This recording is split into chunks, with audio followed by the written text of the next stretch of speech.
Hey campers, George here, back in the man cave. Yeah, it's been one of those weeks. What do? Do you remember this guy? Yeah, the Mora 2000. This is a nice knife. Not a big fan of plastic or plastic handles. When I did the review, I actually said this thing's crying out for some leather and wood.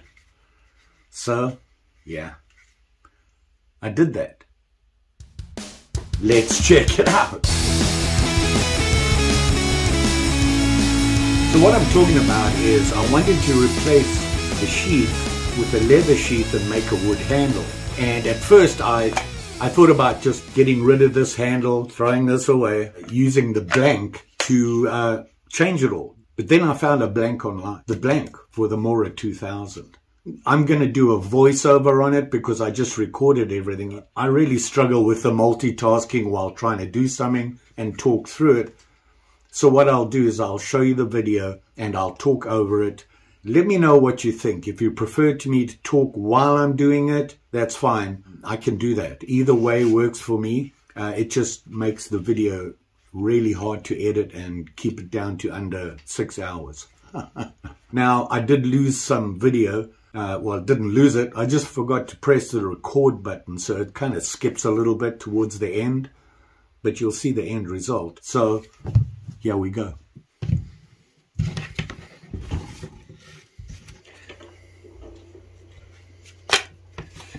So here I'm just looking at the knife, and to be honest, really didn't know how I was going to do this. So showing you the knife, the sheath. This blank I found on Amazon. It's actually a very nice blank. It is the actual blade for the 2000. So I decided that's what I'll use. This piece of wood was from a handle for a shovel that I had bought at a local hardware store. Little did I realize just how hard this wood is.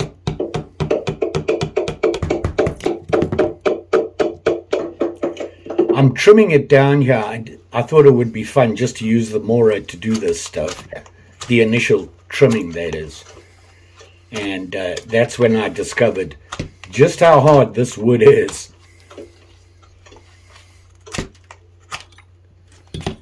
And thinking back on it now, I should have used a different wood, maybe a darker wood. I think that would have been better.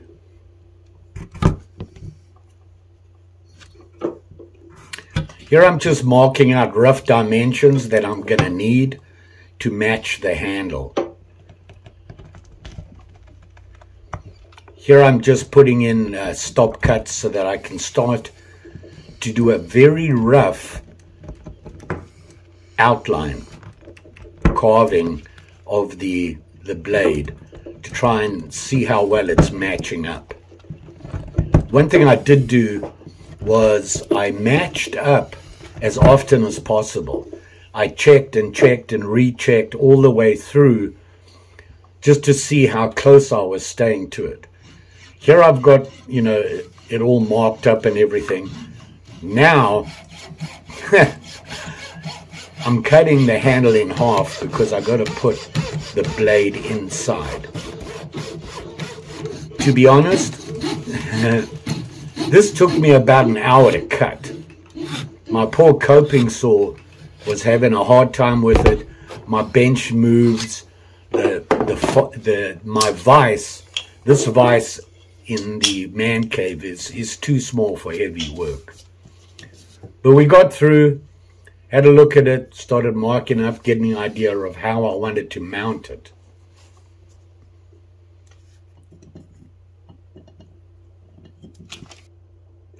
Did some rough markings here. In the shed, a little chilly, but we got work to do. Needed to do some heavy work, so I had to go to the shed. It was a little cool in there, but I just worked through it. Here I'm starting to file out the basic, the very rough shape of the handle. Here I'm just putting in the little slots that it has on the original handle. There's just like little slots out there. I had to get the wood out.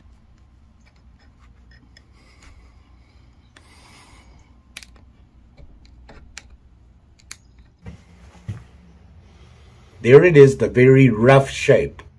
Rough cut. So now I have to mount the blade. To be honest, I wasn't sure how to do it. Do I do it exactly according to the shape, the tang, which is a 3/4 tang, by the way. I just decided to cut it out. I actually landed up putting a very short 2 screws in the cutouts of the tang.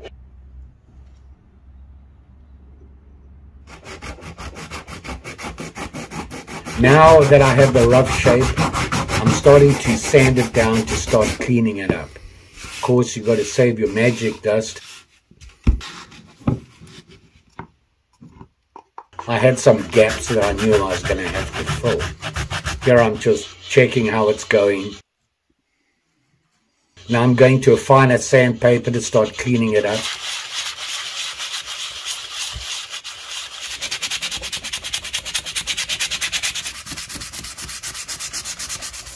I had done the fill. You can see I used my magic dust. I had to get rid of all that.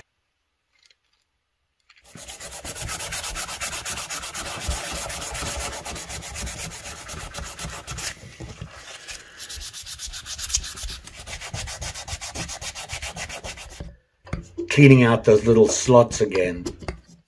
Now I'm doing a comparison again. I did this literally every 15 minutes.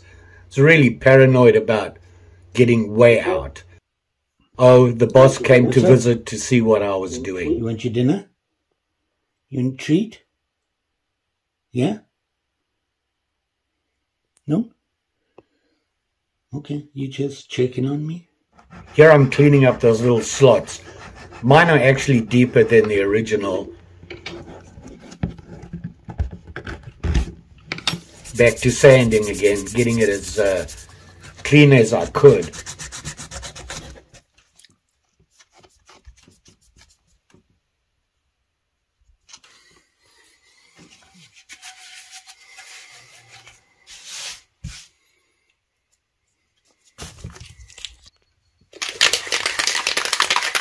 Here I'm just putting that acrylic.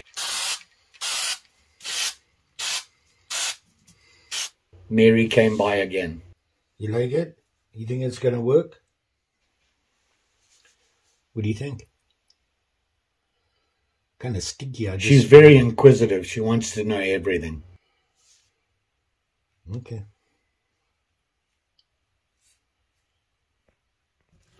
While I was waiting for the acrylic to dry on the handle, I found a piece of leather, and I've been thinking of a project I want to try for a leather sheath.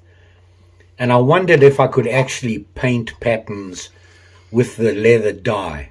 So here I'm just experimenting while passing the time waiting on that handle.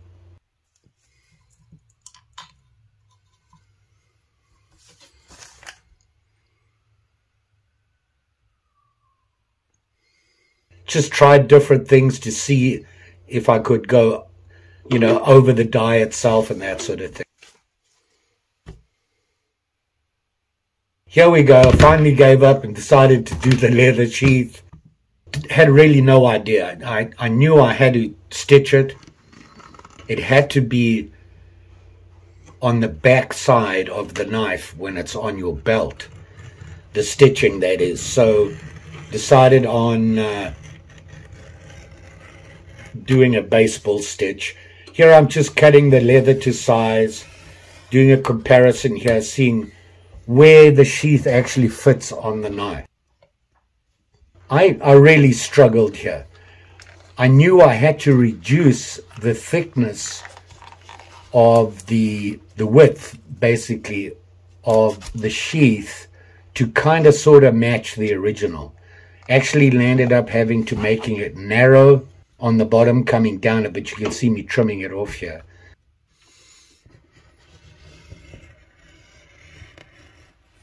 Then I just taped it together to see if it would work. Here I'm just cutting leather for the little pieces.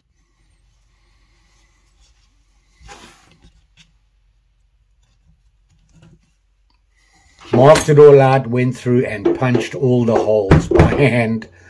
I tried it out, it actually helped a lot.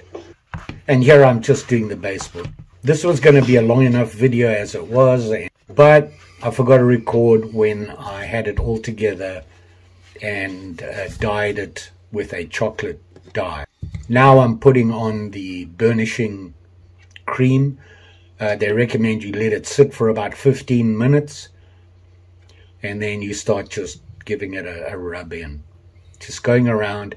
I really like this. It cleans up the leather. Anywhere you've cut is a little furry. You can see the leather. And this seals it up.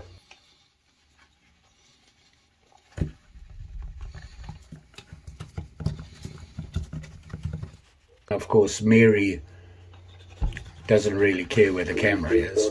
Are you just passing through, or you staying? Yeah, I'm gonna go walk about. She saw my pack. Whenever she sees my pack, she has to inspect it. Here you can see I've finished the burnishing on it. And basically, I'm done. Now I'm just pulling the knife and hoping that it'll actually fit. And looks kind of sort of the same thing.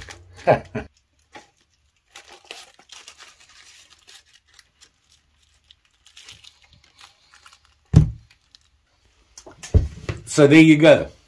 It turned out to be quite a struggle. I really struggled to figure out the sheath. I had no idea how to do it. I literally made it as I went. Came up with ideas to try and get it close to what it is. I was trying to get a replica of this. You know, I wanted to get as close as I can to this. Even the wood handle was a challenge. I got pretty close, not quite, made some mistakes. But hey, I learned, and it worked out fine. I like the end result. It's just not as close as I wanted it to. So here is the original, and here is my guy. You can see it there. I'll put them together for you here. You can see them there. Pretty close. Obviously, I couldn't just mold this together. I had to figure out a way to do that. And I decided to put the way to do it is I wanted the fronts to look the same. See there? And the only way to do that was to stitch at the back. And the cleanest stitch I know to join two ends like that is baseball. The baseball stitch, and you can see it there. Putting these things on was a challenge. When I measured them, they fit exactly. When I started to sew them on, well, they kind of shrunk for some reason. Not sure why, and so there's gaps at the end, but that's not what you see. This is what you're going to see when it's hanging on your belt. A thicker leather would have been better, and getting this to go from thick to thin. See how this guy is thick to thin? Really hard to do. I thought about shrinking the leather on. I didn't know when to do it, whether to do it before stitching or after, and then how do I hold it together while I do that. I really struggled with it, so I just went ahead and put it all together, put the stain on, put the knife in, and hopefully I was hoping that it would shrink some. It did shrink a little. You can see there is the drop off there. These things didn't work as well as I wanted them to, but it still looks close. And like I said, you have them there together. The knives.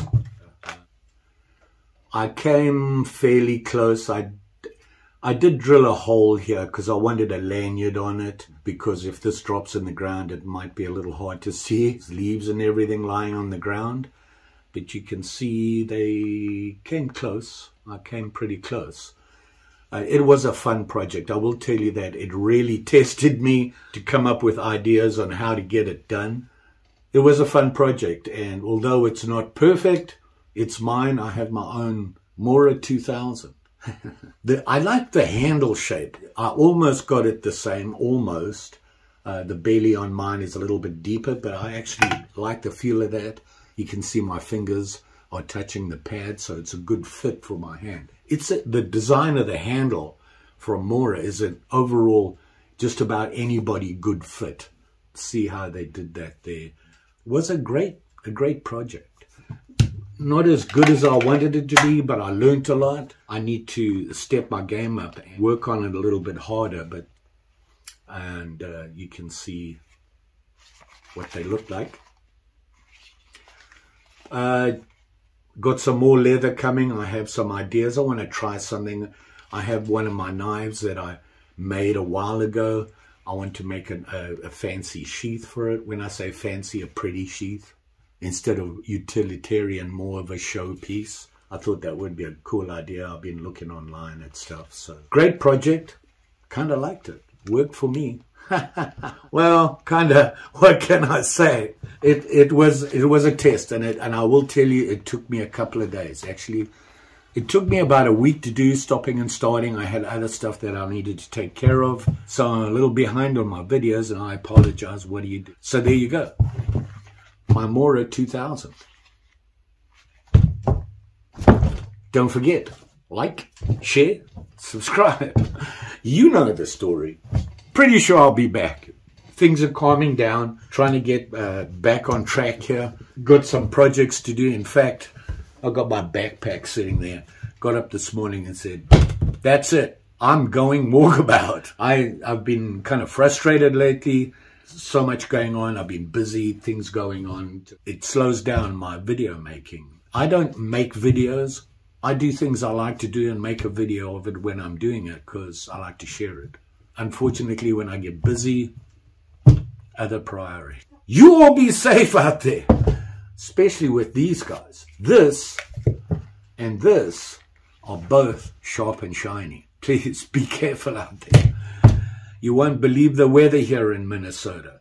The ice is melting. There's no snow on the ground. It's over 40 degrees today and gonna get warmer. It's the end of January. We should be at the lowest temperatures with all sorts of ice and snow everywhere. Can't even go ice. The horror. I had all sorts of plans. You move along and you do other stuff. Just say. Thanks for watching. See you again soon. Bye.